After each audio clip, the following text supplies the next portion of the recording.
Hello guys, good morning. I welcome you all on Unacademy, India's largest learning platform. Today we are going to study about cellular transport. Before starting the topic, thoda sa introduction part. Myself, Dr. Nidhi, I am alumni of King George Medical University, KGMU, Lucknow. I am teaching you all physiology. अगर NEET PG point of view से बात तो काफी अच्छा weightage रखता है हर साल on an average 17 question come in are examination यानी स्कोरिंग सब्जेक्ट है so everyone clear the concept so that you can also score more in your examination and you will be able to achieve your target. Unacademy learning app पे आप follow कर सकते हैं मुझे.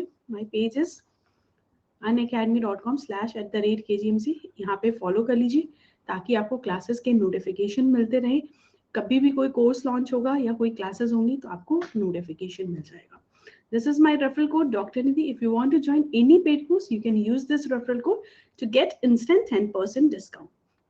काफी सारे पेड कोर्स लिए काफी सारे स्पेशल क्लासेस लिए so any time you can join and revise the topic. बात कर लेते हैं सब्सक्रिप्शन की. तो we have two type of subscription, plus subscription and iconic subscription. Plus subscription की बेनिफिट क्या क्या मिलने वाली है आपको? You are able to attend live and recorded session both. अगर आपका कोई सेशन मिस हो जाता है तो आप रिकॉर्डेड वर्जन भी देख सकते हो. You have an opportunity to learn from India's top educator for medical examinations. Live tests and live quizzes are there. From that, you can analyze your preparation. You have flexibility. You can study on the device of your choice. आपके पास हमेशा आपका phone होता है. आप phone में कहीं भी किसी भी टाइम देख सकते हो. बिगर स्क्रीन के लिए जाना है, लैपटॉप पे देख सकते हो. We have a question bank which consists of 25,000 plus high-yield questions हैं. Clinical based question है with explanation. तो काफी ज्यादा बेनिफिशियल होने वाला है आप सभी के लिए. प्रिंटेड नोट्स भी आ चुके हैं. 12 मंथ एंड अबव सब्सक्रिप्शन के लिए we have printed notes. Coming to the iconic subscription. Iconic subscription एक ऐसा सब्सक्रिप्शन है जहां आपको दो प्लेटफॉर्म का एक्सेस मिल जाता है. First is Unacademy, second is Prep Ladder. तो अनअकैडमी के सारे प्लस बेनिफिट आपको यहाँ मिल जाते हैं. As I said, live classes, recorded classes, question bank, live test, live quizzes and the PDF. Additionally आपको प्रेप लैडर का जो एक्सेस मिलता है उसमें आप एक्सेस कर सकते हो clinical and integrated essential, video lecture from the dream team, question bank 3.0, rapid revision and snapshot, and you will also be provided with the treasure or dream note. ठीक है, तो these are added benefit जो आपको prep ladder का access करने पे मिलेगा. So everybody, if you want to access the prep ladder, also go for the iconic subscription. Raise a hand का feature add हो चुका है. आप अपने क्लासेस में raise a hand करके अपने एजुकेटर से interact कर सकते हो. लिमिटेड टाइम ऑफर चल रहा है आइकॉनिक सब्सक्रिप्शन के लिए. This is the best time कि आप आइकॉनिक सब्सक्रिप्शन ले सकते हो. अगर लेना है तो this is the best time. क्यों? क्योंकि अभी फीस काफी ज्यादा रिड्यूस है. इनिशियली 12 मंथ का सब्सक्रिप्शन था हमारा 45,000 में. अभी सिर्फ 30,150 आपको पे करना है. प्लस एडिशनल 10% ऑफ हो जाएगा when you apply my referral code, that is doctor Nidhi. तो बहुत ही इकोनॉमिकल प्राइस में अभी आपको सब्सक्रिप्शन मिल रहा है. 18 month का fees earlier it was 50,000, now it is for only 38,250. 2 year की fees earlier it was 55,000, now it is only for 42,750. 36 month fee earlier it was 65,000, now it is only for 51,750. 48 month fees earlier it was 75,000, now it is only for 60,750. तो बहुत ही economical price में आपको iconic subscription मिल रहा है. Unacademy plus prep Ladder, तो बहुत ही अच्छा offer चल रहा है. तो जरूर अगर आपको सब्सक्रिप्शन लेना है तो this is the best time.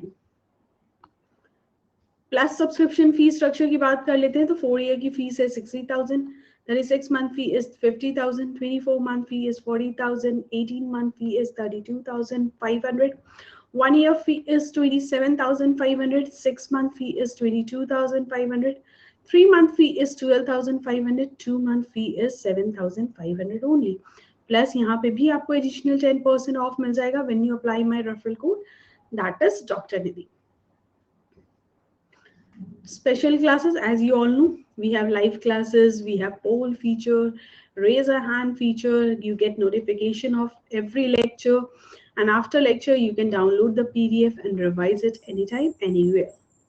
As I said, we have a question bank series which consists of 25,000 high yield clinical question, latest examination pattern पे सारे क्वेश्चंस आपको मिलने वाले हैं एंड विथ एक्सप्लेनेशन, तो काफी ज्यादा बेनिफिशियल होने वाला है आप सभी के लिए।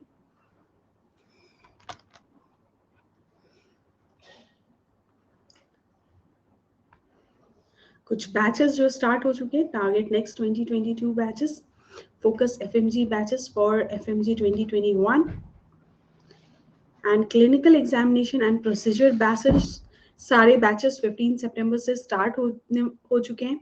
ठीक है, this batch is for basically for the 4th prof students.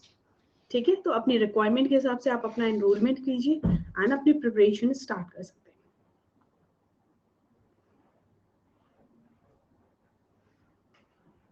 It is starting from today only. Okay, for physiology, I will check and I will revert you back. Imran, आप मुझे अनअकैडमी ऐप पे आप मुझे मैसेज ड्रॉप कर देना। Physiology for the NEET PG 2022 तो start हो रहा है 22 से, वो मुझे पता है क्योंकि वो क्लासेस मैं ही ले रही हूँ। और फॉर एफएमजी कौन ले रहा है मैं कंफर्म करके आपको बता दूंगी। ठीक है, चलो। प्लस एडिशनल ऑफर चल रहा है, 24 मंथ के सब्सक्रिप्शन पे आपको 4 मंथ का सब्सक्रिप्शन फ्री मिल रहा है, 12 मंथ के सब्सक्रिप्शन पे आपको 2 मंथ का सब्सक्रिप्शन एडिशनल फ्री मिलेगा। तो दीज आर एडेड बेनिफिट जो आप अवेल कर सकते हो। तो this is the best time, आप सब्सक्रिप्शन अपना ले सकते हैं क्योंकि ऑनगोइंग ऑफर्स काफी सारे चल रहे हैं। स्टार्ट करते हैं। Lastly the bugs boundary, this is for the learner. अगर आपको लगता है किसी भी एजुकेटर के कंटेंट में कुछ इनएप्रोप्रिएसी है, you can claim your prize by filling a form. Lastly, Telegram app पे this is the page Let's Crack NEET PG, यहाँ पे फॉलो कर लीजिए ताकि आपको क्लासेस के नोटिफिकेशन यहाँ पे मिल जाते हैं, क्लासेस के लिंक मिल जाते हैं और आपका कोई भी सेशन मिस नहीं होता। अनअकैडमी पेज पे भी फॉलो कर लीजिए ताकि अनअकैडमी पे जो क्लासेस होगी वो भी आपको नोटिफिकेशन मिल जाए। स्टार्ट करते हैं अपना topic. Today we are going to start about membrane transport.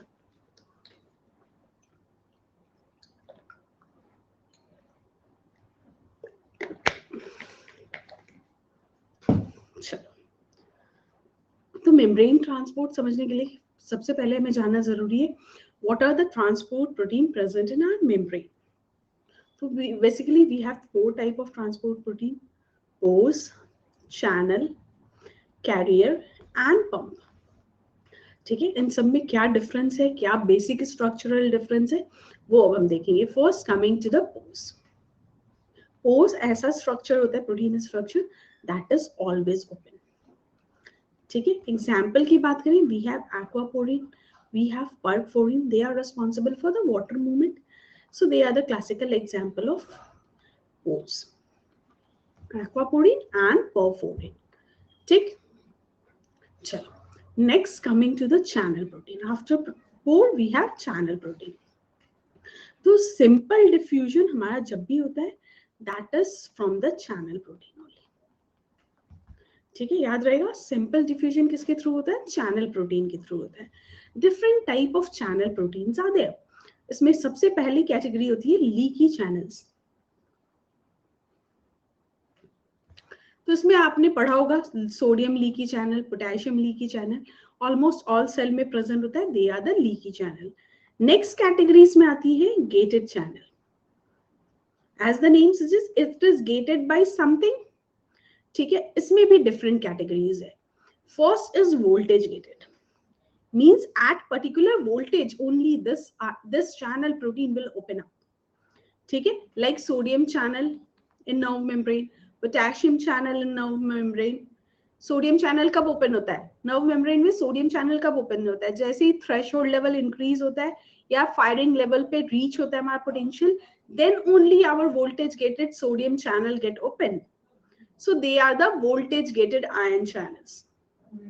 ठीक, next category है हमारी ligand gated ion channel. ठीक, this ligand gated ion channel is also known as inotropic receptor associated channel. Ligand gated means some ligand will bind to this channel and this channel will open up. ठीक है, example की अगर बात करें तो we have GABA A receptor, we have nicotinic acetylcholine receptor. These category are the ligand gated ion channels. Clear? Next category हमारी होती है cyclic nucleotide gated channel. As the name is suggesting, they are gated via the cyclic nucleotide, like cyclic AMP and cyclic GMP.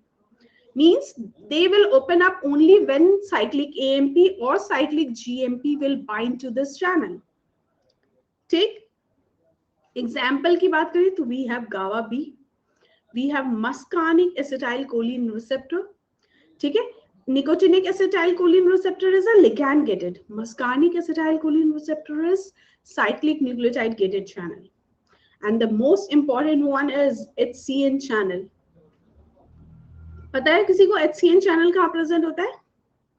Hyperpolarization activated cyclic nucleotide gated channel.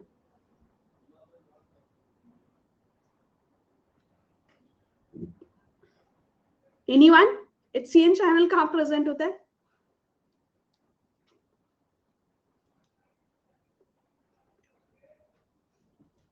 HCN channel is present in SN. They are responsible for pacemaker potential. ठीक है, HCN channel, they are gated by the cyclic nucleotide. When cyclic AMP bind with this channel open up, and that causes sodium influx, and that causes formation of funny current. ठीक है, as the name suggests, hyperpolarization activated means they will be activated. More the hyperpolarization, more will be the activation of this HCN channel. ठीक, clear? Everybody, is this clear? So we have voltage gated channel, we have ligand gated channel, we have cyclic nucleotide gated channels, and the next category is time gated channel. ठीक है, time gated channels में क्या होता है, कोई channels होते हैं slowly open होते हैं, कोई चैनल फास्ट ओपन होते हैं, कोई चैनल हमारे स्लो ड्यूरेशन शॉर्टर ड्यूरेशन के लिए ओपन होता है, कुछ चैनल्स हमारे लॉन्गर ड्यूरेशन के लिए होते हैं. They come under the category of time gated channels. Slow calcium channel in heart is a time gated channel. Potassium channel in nerve membrane is a time gated channel. ठीक है, next category हमारी mechanically gated channel. ठीक है, mechanically gated, as the name suggests, mechanical stimulation will open up this channel. तो example की बात करें तो our touch receptor in the skin, they will be open only when we touch. ठीक है, so they are classical example of mechanically gated channels. ठीक है, clear हुआ everybody? So we have seen two categories, leaky channels and gated channels. Gated channel में voltage gated channel, ligand gated channel, nucleotide gated channel, time gated channel, mechanically gated channels. Tick, clear? Everybody, is this clear? Ab after gated channel, we have one more category, that is chemical gated channel. Gated channel में ही एक और last category है, वो भी कर लेते cover. Chemical gated channel, as the name suggests, it is gated by some chemicals. Tick. इसमें जो हम पहला चैनल पढ़ेंगे that is oxygen sensitive potassium channel. This oxygen sensitive potassium channel is present in carotid body. They are present in erythropoietin synthesizing cell in the kidney. Erythropoietin synthesizing cell kidney में कौन सा होता है? Peritubular capillary beds में cells होते हैं that synthesize the erythropoietin, and that consists of oxygen sensitive potassium channel. ठीक है, ऑक्सीजन सेंसिटिव पोटेशियम चैनल के लिए see this is the pathway.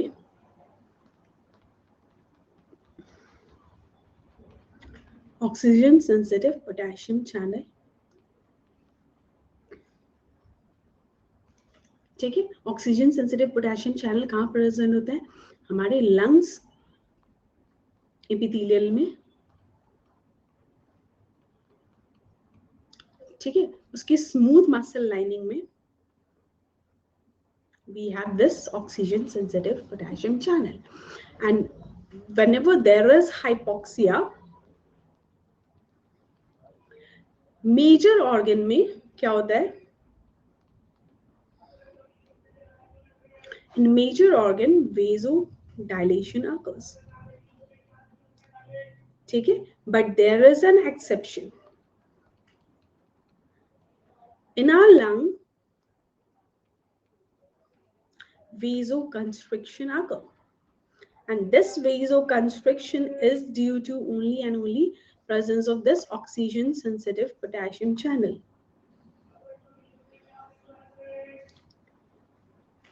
ठीक है, काफी बार क्वेश्चन आता है इससे, तो बिल्कुल ध्यान रखिएगा. हाइपोक्सिया में मेजर ऑर्गन में वेजोडाइलेशन होता है, but there is exception, lungs में वेजोकंस्ट्रिक्शन होता है, and that is due to this oxygen sensitive potassium channel. So what happen whenever there is hypoxia,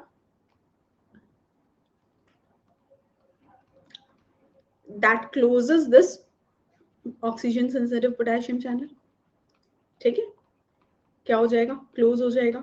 And due to that what happened, potassium efflux will stop, and due to that what will happen, potassium will start accumulating inside the cell. Potassium accumulate होगा, positive ion is accumulating inside the cell, so negativity of the membrane. inside क्या होता है cell के membrane के, negativity होती है.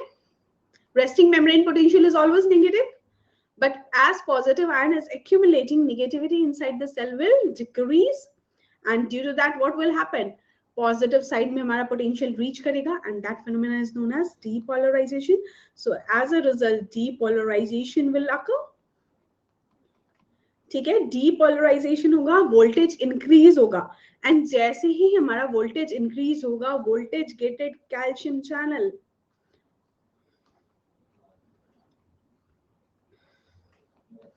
voltage gated calcium channel open up, and due to that what will happen, calcium influx will be there, and calcium क्या करेगा, हमारा actin myosin interaction कराएगा, and it will cause vasoconstriction. So that's why during hypoxia in lung vasoconstriction occur. Is this clear everybody? जल्दी जल्दी reply कीजिए, clear हुआ? So this is chemical gated channel, oxygen sensitive potassium channel. Is this clear? अब आते हैं next channel पे, that is ATP sensitive potassium channel.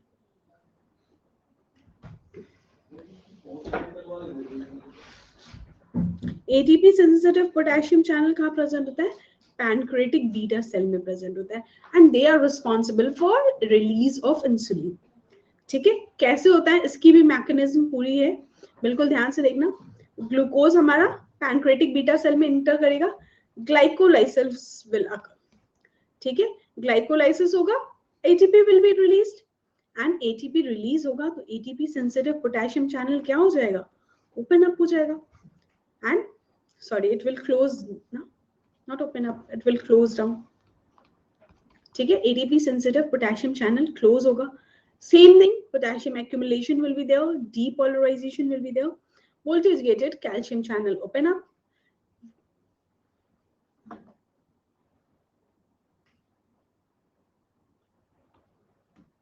Yes, Dr. Himanshu, क्या doubt है?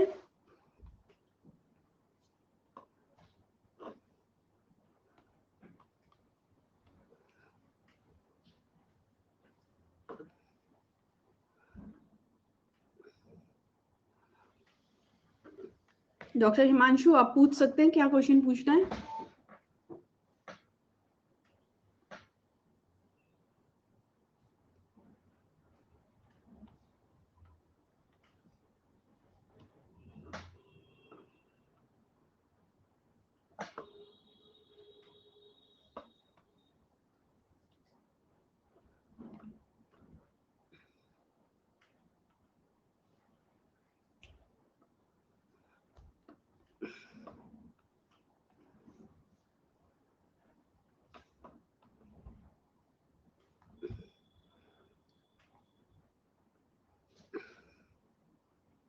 कोई डाउट है आपको तो पूछ सकते हैं आप कमेंट सेक्शन में, नहीं तो प्रोसीड करते हैं हम. चलो देखो, same thing is happening out here also. हमारा कैल्शियम एक्यूमुलेशन होगा. अच्छा कोई बात नहीं, प्रोसीड करते हैं. कैल्शियम इंटर करेगा, कैल्शियम क्या करेगा, कैल्शियम हमारा बीटा पैनक्रेटिक सेल में इंटर करेगा एंड एक्सोसाइटोसिस के लिए वी ऑल नो जो भी वेसिकल का एक्सोसाइटोसिस होगा that required calcium, so this calcium will bind with the vesicle and that causes exocytosis of insulin. So finally हमारा इंसुलिन रिलीज होता है पैनक्रेटिक बीटा सेल से via this ATP sensitive potassium channel. ठीक है, तो chemical gated channel में हमारा कौन कौन सा चैनल आ गया, हमारा oxygen sensitive potassium channel which is classically present in our lungs. They were also present in erythropoietin synthesizing cells, and we have ATP sensitive potassium channel which is classically present in our pancreatic beta cell. ठीक, clear? So this is about our gated channels. Leaky channels हो गया, gated channels हो गया. अब हम next आते हैं after the channel. Pore हमने cover कर लिया, channel हमने cover कर लिया. अब next category जो आती है that is carrier. Most important part. They are also known as transporter. ठीक है, हमने पढ़ा था channels. Channels से क्या हो रहा था, simple diffusion was occurring.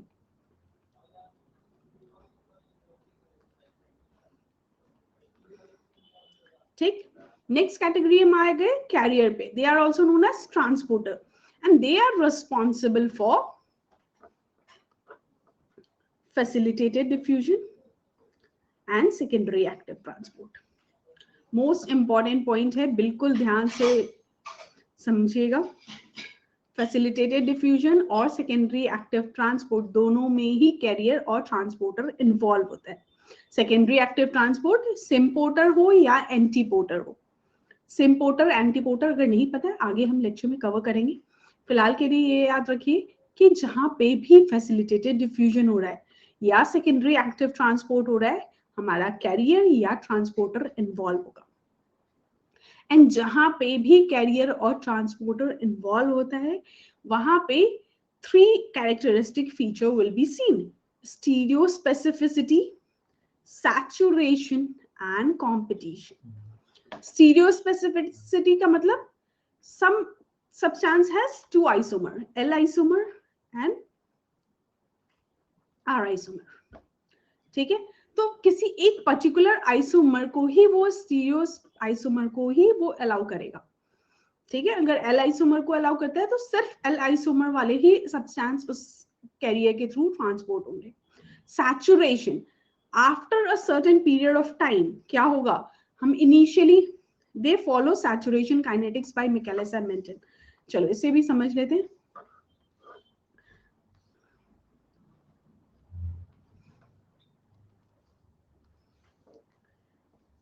Rate of transport on y-axis.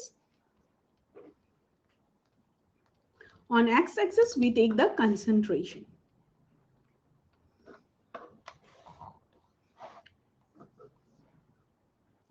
तो initially क्या होता है, when we increase the concentration of substance, rate of transport increases, but later on it become constant. The point at which it become constant, वो हो जाता है हमारा V max. That is transport max.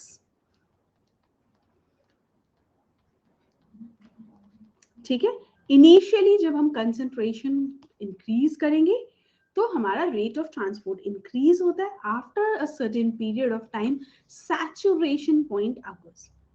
ठीक है, एंड यहाँ पे क्या हो जाता है, ट्रांसपोर्ट हमारा मैक्सिमम पे आके कांस्टेंट हो जाता है. Why is it so? Because हमारे जो भी कैरियर है ट्रांसपोर्टर है लिमिटेड है. ठीक है, सो व्हेन सब all the carrier and transporter are involve तो उसके बाद क्या होगा, ट्रांसपोर्ट मैक्सिमम रीच हो गया एंड उसके बाद जितना भी हम कंसंट्रेशन इंक्रीज करें हमारा क्या है, कैरियर एंड ट्रांसपोर्टर लिमिटेड है, सारे ऑक्युपाइड है, तो that's why saturation occurs. So this phenomena will be seen. Stereo specificity, saturation and competition will be seen whenever carrier or transporter will be involved. ठीक है, पॉइंट क्लियर हुआ everybody? यहां तक clear है? प्रोसीड करें further.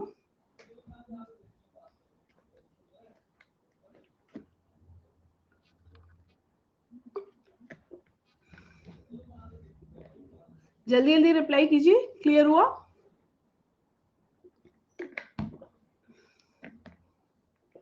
चलो,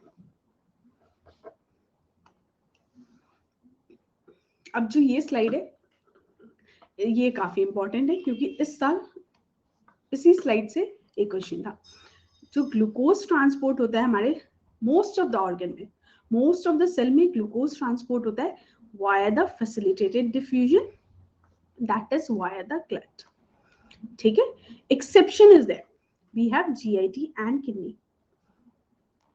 GIT and kidney में जो ग्लूकोज ट्रांसपोर्ट होता है that is via secondary active transport, ठीक है, and that is via SGLT. GIT की बात करें तो ट्रांसपोर्ट ग्लूकोज का किसके थ्रू होता है, SGLT1, एंड किडनी में जो ग्लूकोज ट्रांसपोर्ट होता है दैट इज वाया SGLT2। ठीक है, तो इस बार यही क्वेश्चन हमारा आया था कि when a person is given an ORS, तो glucose transport in intestine is via,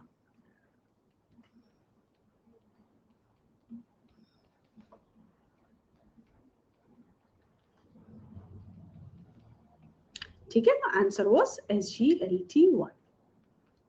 clear everybody? Proceed करें फॉर। चलो, अब आते हैं last category, that is pump and ATPs।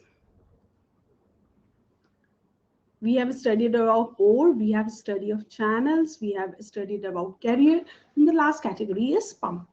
ठीक है, पंप कहाँ रिक्वायर्ड होते हैं, प्राइमरी एक्टिव ट्रांसपोर्ट के लिए भी रिक्वायर्ड। ठीक है, इसमें क्या होता है, ATP बाइंड करता है पंप से, ATP का ब्रेकडाउन होता है, ATP will be used up and they causes primary active transport. ठीक है, एग्जाम्पल की बात करें, सोडियम पोटेशियम पंप, सर का pump, they are the classical example of our pump. ठीक, basically we have two type of pump, one is ATPase pump। ATPase pump में single domain होता है, single domain for the ATP binding, one is ATPase and second one is ATP binding cassette transporter। इसमें दो domain होता है, one is ATPase domain and other is जहां पे other part of protein क्या है, चैनल की तरह या कैरियर की तरह इन्वॉल्व होता है। एग्जाम्पल की बात करें तो फर्स्ट हम आते हैं एटीपेज में। तो एटीपेज भी 3 कैटेगरीज होती है, P type, V type and F type. P type का एग्जाम्पल है sodium potassium pump, V type का एग्जाम्पल है प्रोटॉन पंप। ठीक है, proton pump are present in a membrane of vesicles. F type का एग्जाम्पल है ATP synthesis, work like a ATP synthesis। ठीक है, अब आ जाते हैं ATP बाइंडिंग कैसेट, जिसमें दो डोमेन है। इसका एग्जांपल की अगर बात करते हैं तो multi drug resistant transporter are ATP binding cassette transporter, sulfonylurea transporter, it is also a classical example of ATP binding cassette transporter, and FTR, that is chloride channel, it is also a ATP binding cassette transporter। ठीक, clear? अब आ जाते हैं हम transport process पे। अब proteins तो clear है सभी को, रिवाइज कर लेते हैं एक बार नट सेल में। सिंपल डिफ्यूजन के लिए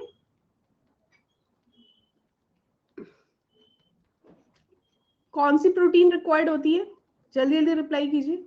for simple diffusion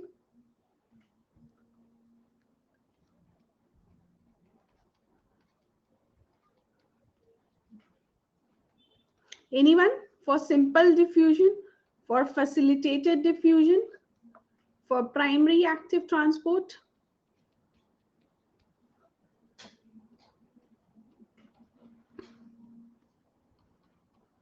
for secondary active transport, anyone?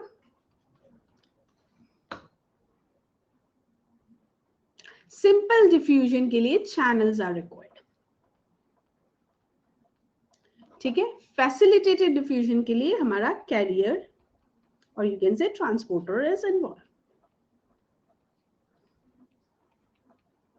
ठीक है, primary active transport के लिए we required the pump secondary active transport के लिए भी हमारा कैरियर या ट्रांसपोर्टर इज इन्वॉल्व।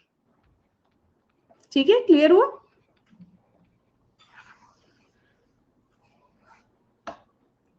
चलो अब प्रोसीड करते हैं हम ट्रांसपोर्ट प्रोसेस पे। तो ट्रांसपोर्ट या तो थ्रू द मेम्ब्रेन हो सकता है या अक्रॉस मेम्ब्रेन हो सकता है। अक्रॉस मेम्ब्रेन जो ट्रांसपोर्ट होता है that is also known as vesicular transport. इसमें आता है हमारा exocytosis and endocytosis. Through the membrane होगा तो it can be either with the use of ATP or without use of ATP. So it can be classified as passive transport जहां पे ATP will not be required, active transport जहां पे ATP will be required. ठीक है, passive transport का example है diffusion and osmosis. Active transport की अगर बात करें तो primary active transport and secondary active transport. ठीक है, ये हो गया क्लासिफिकेशन के बारे में। अब हम आ जाते हैं वेसिकुलर ट्रांसपोर्ट। ठीक है, वेसिकुलर ट्रांसपोर्ट में first we are going to study about endocytosis.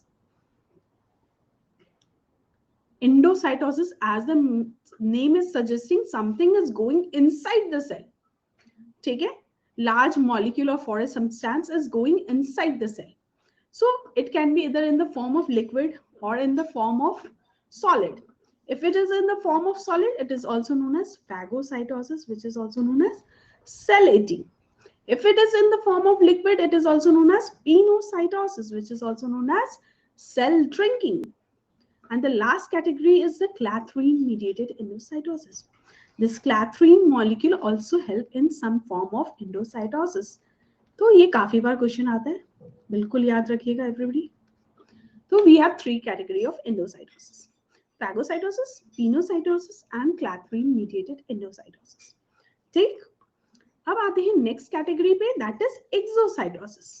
As the name suggesting something is going outside the cell, so it is also known as cellular vomiting. अब इसके मैकेनिज्म की बात करें तो हमारा protein synthesis we all know occur in rough endoplasmic reticulum. ठीक है, अब रफ एंडोप्लाज्मिक रेटिकुलम से ये जाता है गोल्गी एपरेटस में। From its cis face it enter to the Golgi apparatus and from trans face हमारा जो प्रोटीन है वो पैक्ड होता है वेसिकल के फॉर्म में एंड रिलीज्ड होता है from the trans face of Golgi apparatus. ठीक है, गोल्गी एपरेटस के ट्रांस फेज से रिलीज होता है and that phenomena is known as exocytosis. ठीक, अब ये जो एक्सोसाइटोसिस हुआ वो बेसिकली दो कैटेगरी में हो सकती है, either via the constitutive pathway or regulated pathway. This regulated pathway is also known as non constitutive.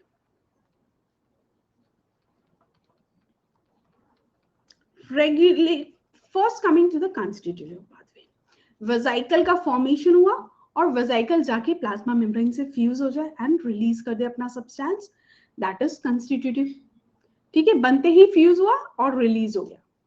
Example की बात करें तो mucus secretion, immunoglobin secretion by plasma cell, they are example of constitutive pathway. But अगर vesicle का formation हुआ और वो wait करे कि जब तक उसको सिग्नल नहीं मिलेगा तब तक वो फ्यूज नहीं करे, that come under the regulated pathway. ठीक है, बेसिकली जो सिग्नल होता है that is in the form of hormones. ठीक है, यानी जब उसको सिग्नल मिलेगा then only that vesicle will fuse up and causes release, that come under the regulated pathway or non constitutive pathway. Clear? Example की बात करें तो neurotransmitter secretion at synapse is a classical example of regulated pathway. Hormonal secretion, जितने भी hormone का secretion है that are also regulated by our higher centres. Hypothalamus से releasing hormone निकलता है, पिट्यूटरी से सब हार्मोन्स निकलता है, तो जब तक उसको हमारा सिक्रीट तभी होगा जब हमारा रिलीजिंग हार्मोन हायर सेंटर से निकलता है, तो that is also under the regulated pathway. ठीक, तो exocytosis can either be via the constitutive pathway or either via the regulated pathway. ठीक, क्लियर? कंसेप्ट यहाँ पे क्लियर हो रहा है everybody? We have studied about exocytosis, endocytosis, and we have special type of exocytosis, that is clathrin mediated endocytosis. ठीक, clear? This is all about the vesicular transport. अब proceed करते हैं. एक एक्सेप्शन है, वो भी याद कर लीजिए. नॉर्मली क्या है, जब भी एक्सोसाइटोसिस होता है तो intracytoplasmic calcium should rise. This is required. ये भी काफी बार क्वेश्चन आता है, किस आयन की वजह से एक्सोसाइटोसिस होता है. इंट्रासाइटोप्लाज्मिक कैल्शियम लेवल इंक्रीज होता है and that causes exocytosis. Exception are parathormone secretion and renin secretion. They doesn't require increase in intracytoplasmic calcium level. ठीक, clear? चलो, अब आ जाते हैं हम transport process. First coming to the passive transport. As the name suggests, it will not require ADP. No energy will be required. इसमें first category आ जाती है सिंपल डिफ्यूजन की. सिंपल डिफ्यूजन किसके थ्रू होता है? As I said, it occur via the channels. ठीक है, simple diffusion क्या होता है? हायर कंसंट्रेशन से सब्सटेंस लोअर कंसंट्रेशन की तरफ मूव करता है.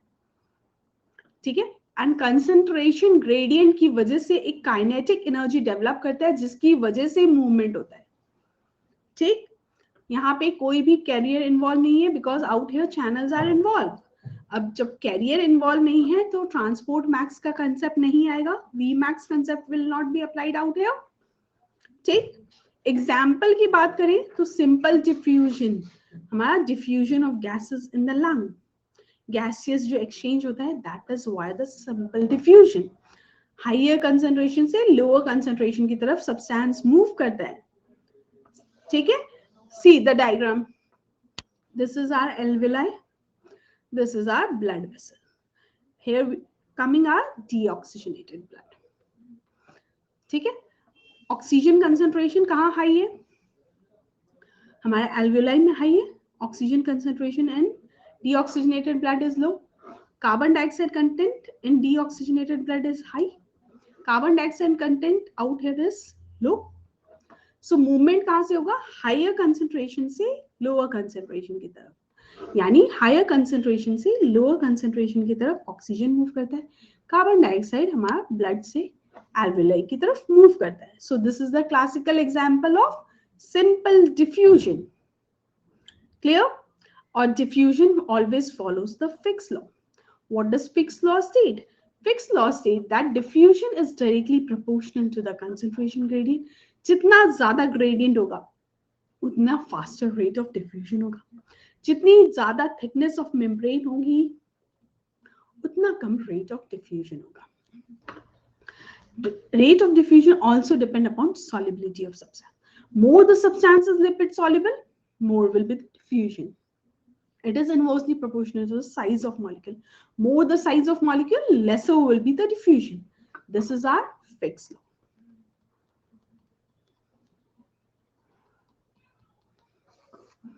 ठीक है, क्लियर हुआ? सिंपल डिफ्यूजन क्लासिकल एग्जांपल हमारा gaseous exchange in our lung. Clear everybody? चलो, coming to the next passive process that is facilitated diffusion. ये भी पैसिव है. So out here no energy will be required, but we all studied carrier molecule involve होता है.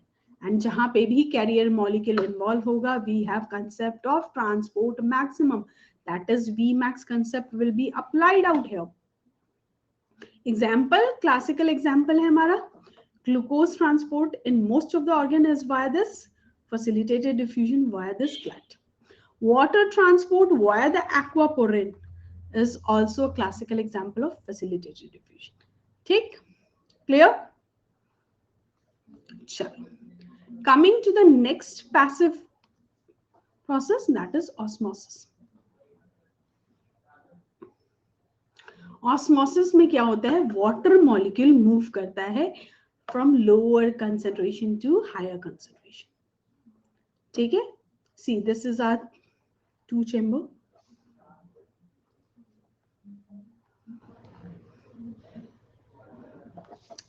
Suppose यहाँ पे concentration क्या है? लो है. इस सॉल्यूशन का कंसेंट्रेशन क्या है? High.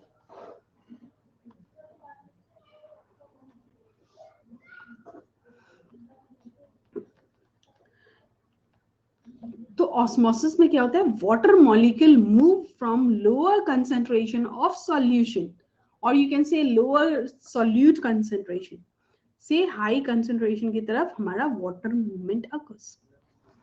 So this movement also known as bulk flow or solvent drag proteins, because solvent is dragging the fluid, so it is known as solvent drag protein, and there is bulk movement of water, so it is known as bulk flow. ठीक है, water के साथ साथ क्या होता है? Sodium ion also move along with it. ठीक, most osmotically active substance है हमारा सोडियम, इसीलिए sodium is also moving along with the water molecule. ठीक, एग्जाम्पल की बात करें तो we have CSF absorption, capillary filtration and descending limb of loop of Henle. ठीक है, CSF एब्जॉर्प्शन है, कैपिलरी ग्लोमेरुलर कैपिलरी में जो फिल्ट्रेशन हो रहा है that occur also via osmosis. Descending limb of Leucophilinae is permeable to water, that is also due to this osmosis only. PCT में water reabsorb होता है, 70% of water reabsorption occur in the PCT, we all know, that is also via the osmosis. ठीक है, clear हुआ? Examples everybody, is this clear? So this is all about our transport process. ठीक, sorry, passive transport process. Out here we have two terms, osmolarity and osmolality. What is osmolarity? Osmolarity is number of solute per liter of solution. What is osmolality? Mass of solute per kg of water. ठीक, this is the formula. Serum osmolarity calculate करना है तो this is the formula. 2.1 into concentration of sodium plus glucose concentration upon 18 plus blood urea nitrogen upon 28. अगर data दिया हुआ है तो this is the formula, we can calculate the serum osmolality. Clear everybody? Proceed करें further. Now coming to the last one, that is active transport. As the name suggests, out here ATP will be required.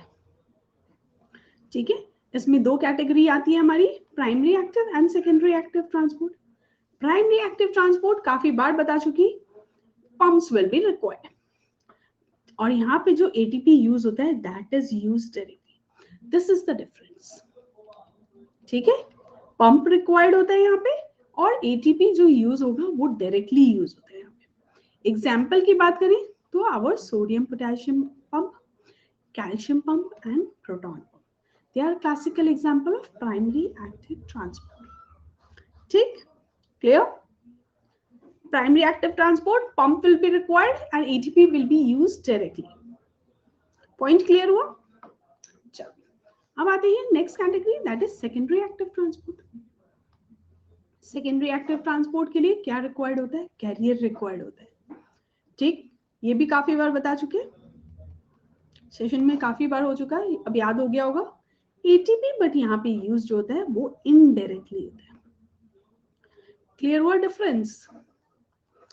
Primary active transport,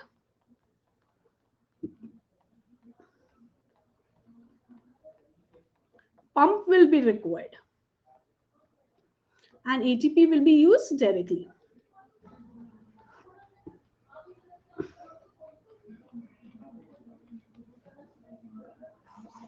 ठीक है, this is the difference. Secondary active transport, हमारा co-transporter and exchanger both come under the category of secondary active transport. ठीक, अब आते हैं हम sodium potassium pump के detail में, क्योंकि सोडियम पोटेशियम पंप के एक एक पॉइंट से काफी ज्यादा क्वेश्चन आते हैं, तो बिल्कुल ध्यान से एक एक लाइन देखिएगा। They are the transmembrane because it is crossing the whole membrane. It is also present at the outer side of membrane and it is also present on the inside of the membrane. So that basically that is crossing whole membrane. So it is known as transmembrane protein. They are universal. ठीक है, universally हमारे cell में present होते हैं. They are heterodimer because they consist of two units and they both are different. Dimer, two units. Hetero means both are different, so they are heterodimer. Some book says they are heterodimer. Alpha, beta and gamma unit is present. So both the statement is correct, heterodimer and heterotrimer. अब function की बात करें तो exchange of sodium and potassium occur via this sodium potassium pump. इसके थ्रू क्या होता है, sodium is moving inside this, moving outside the cell and potassium move inside the cell. ठीक है, 3 sodium goes outside the cell, 2 potassium move inside the cell. So the coupling ratio of this sodium potassium pump is 3:2. ठीक है, काफी बार इससे question आता है. Coupling ratio of sodium potassium pump is 3:2. Clear? Everybody? So all these statements are important. अब बात कर लेते हैं हमारा अल्फा यूनिट और बीटा यूनिट में कौन कौन से साइट प्रेजेंट होते हैं. तो अल्फा यूनिट का एक्स्ट्रा सेलुलर पोर्शन होगा. ठीक है, एक्स्ट्रा सेलुलर पोर्शन में हमारा प्रेजेंट होता है potassium binding site and digoxin and ouabain binding site. Intracellular portion में we have sodium binding site, ATP binding site and phosphorylation site. ठीक है, इसको डायग्राम से भी देखेंगे. बीटा यूनिट में ग्लाइकोप्रोटीन नेचर का होता है और 3 एक्स्ट्रा सेलुलर ग्लाइकोसाइलेशन साइट होता है. See, this is the diagram. This is alpha unit. This is beta unit. Alpha unit on outer side has 2 potassium binding sites and a covalent binding site. Intracellular site pe we have 3 sodium binding site. We have ATP binding site and we have phosphorylation site. ठीक है, beta unit पे 5 extracellular site पे we have 3 glycosylation site. ठीक है, clear हुआ. तो alpha unit पे we have potassium binding site, we have ouabain binding site. Intracellular site पे ATP binding site, phosphorylation site and sodium binding site is there. Beta unit पे outer side पे we have 3 glycosylation site. ठीक, this sodium potassium pump is stimulated by thyroid hormone, insulin, aldosterone and G actin. ठीक, clear everybody, is this clear? तो sodium potassium pump से regarding जितने भी statement बताए सारे बहुत इंपॉर्टेंट है. बिल्कुल ध्यान से एक एक पॉइंट रिवाइज कीजिएगा क्योंकि हर एक पॉइंट से क्वेश्चंस आते हैं. Clear everybody? चलो अब हम नेक्स्ट कैटेगरी पे आ गए, that is secondary active transport. Secondary active transport में we have 2 class category. We have symporter which is also known as cotransporter. As the name suggests, co-transporter means 2 substances will be moving in the same direction. ठीक है, तो इसका classical example हमारा sodium glucose cotransporter. In this, sodium and glucose both move in the same direction. ठीक है, so it is a classical example of Symporter.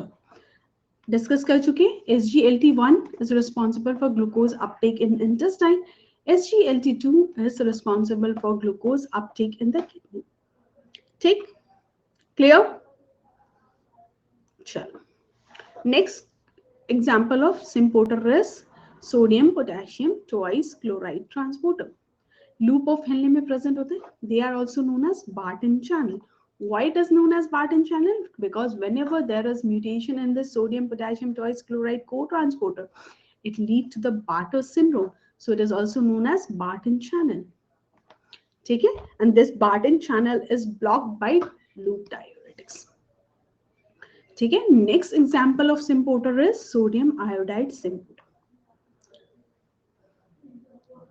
ठीक है, sodium iodide सिम्पोर्टर.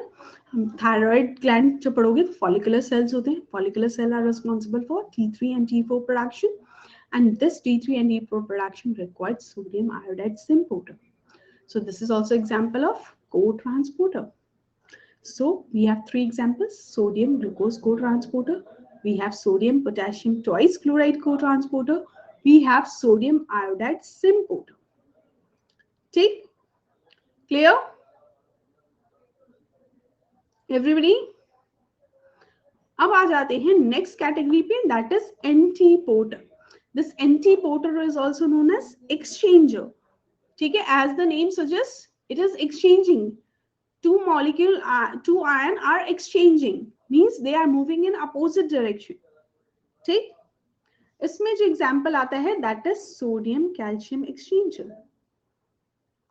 इसमें क्या होता है, 3 sodium move inside the cell and 1 calcium goes outside the cell via this sodium calcium exchanger. Sodium calcium exchanger कहाँ present होता है, जब मसल रिलैक्सेशन पढ़ोगे आप.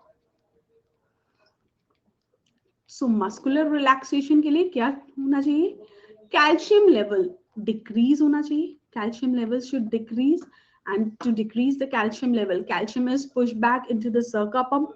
ठीक है, and calcium is pushed outside the cell via this sodium calcium exchanger. ठीक है, सोडियम कैल्शियम एक्सचेंजर क्या करेगा, 3 सोडियम को इनसाइड लेगा एंड 1 कैल्शियम को पुश आउटसाइड करता है. ठीक है, इसकी वजह से मसल रिलैक्सेशन होता है. ठीक है, नेक्स्ट एग्जांपल है हमारा क्लोराइड बाइकार्बोनेट एक्सचेंजर. ठीक है, ये कहाँ प्रेजेंट होता है, आरबीसी में प्रेजेंट होता है. हमने कार्बन डाइऑक्साइड ट्रांसपोर्ट जब पढ़ा होगा आप लोगों ने, तो सबने हैमबर्गर्स फेनोमेना पढ़ा होगा. This hamburger phenomena is due to this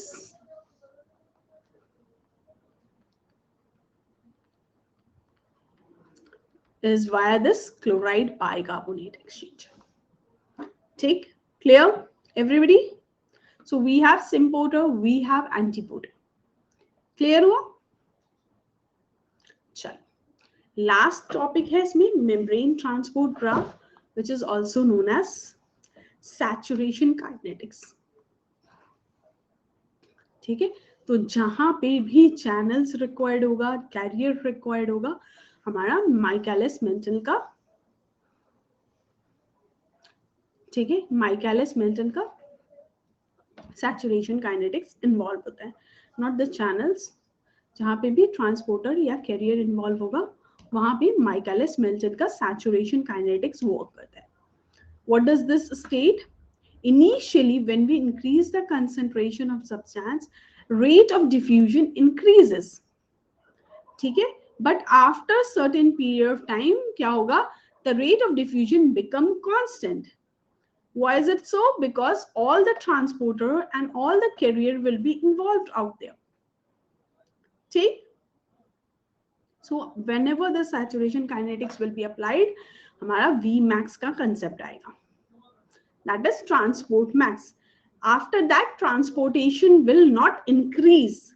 Rate of transport will not increase. Clear हुआ everybody? तो simple diffusion में क्या होता है, concentration increase करेंगे, rate of diffusion increase होगा. Facilitated diffusion हमारा Michaelis-Menten saturation kinetics को follow करेगा, and that's why after a certain period of time हमारा saturation occurs. ठीक है, V max आ जाएगा एंड सैचुरेशन अगर आफ्टर दैट हम कंसंट्रेशन इंक्रीज करेंगे, rate of diffusion still become same. Clear?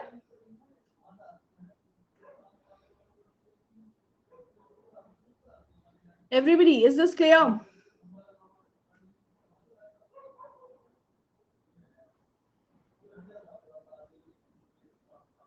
किसी को अभी तक कोई सेशन में डाउट?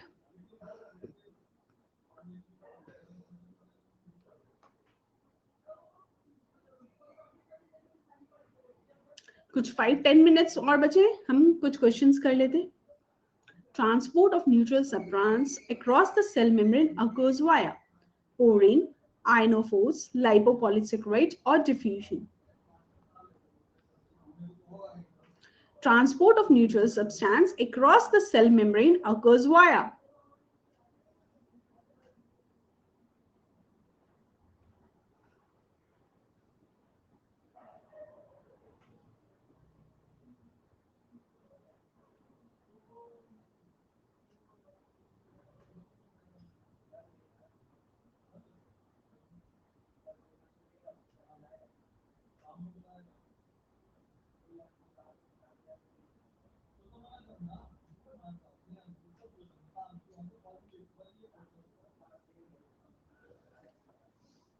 न्यूट्रल सब्सटेंस का ट्रांसपोर्ट डिफ्यूजन के थ्रू होता है.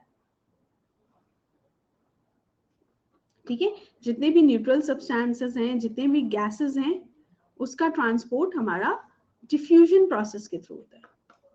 ठीक है, answer will be D. Coming to next question, which of the following statement about facilitated diffusion is true?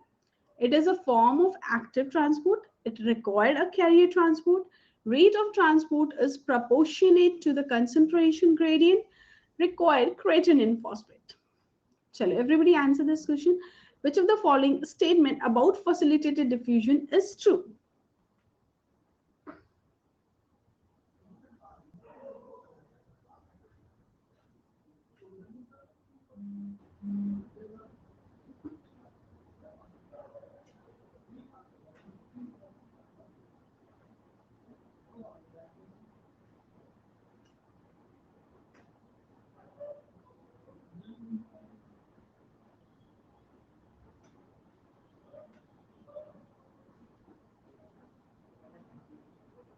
Very good, Dr. Nikita.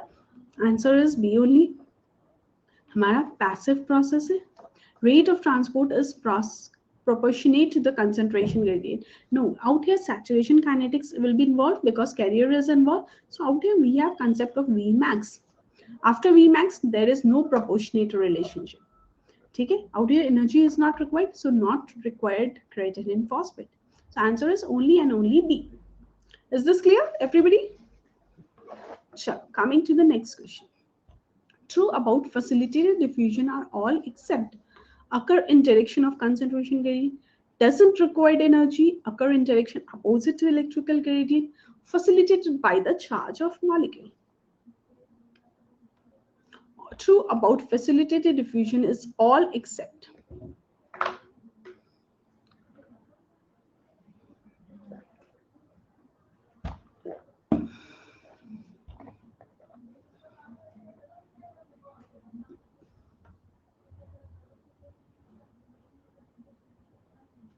Very good, Dr. Nikita. Very good, Dr. Ravi.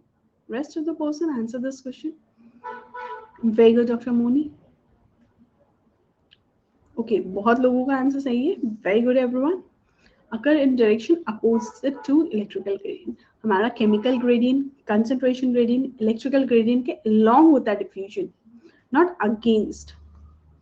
So answer is very good. Coming to the next question, all of the following are true except facilitated diffusion required energy, active transporter is an energy dependent process, co-transporter is mediated via the carrier, glucose is transported via passive diffusion. Chalo, everybody answer this question. All of the following are true except.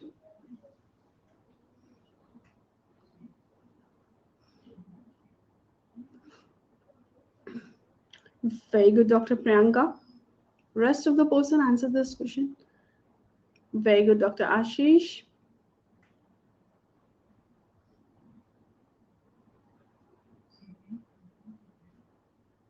Very good, Dr. Bhanu. Very good, Dr. Abhay. Very good, Dr. Supriti. This is the leaderboard. Very good, everyone. See what happened. This statement, facilitated diffusion doesn't require energy. So this is the answer. Active transport, energy mediated है. Co-transporter के लिए carrier transporter involved होता है. True. Glucose is transported via passive diffusion. ये statement partially correct है. हमारा facilitated diffusion से most of the organ में glucose transport होता है. But there is an exception. GIT and kidney. So this statement is partially correct, partially wrong. But this statement is completely wrong. So whenever we have to choose only a single option, so answer will be A. ठीक है? अगर multiple answer होगा तो D will also be correct. Is this clear, everybody?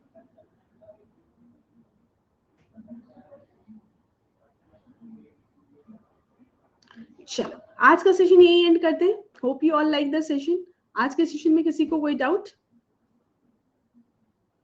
Rest of the question हम next session में करेंगे. आज के सेशन से किसी को कोई डाउट है तो क्लियर कर सकते हैं.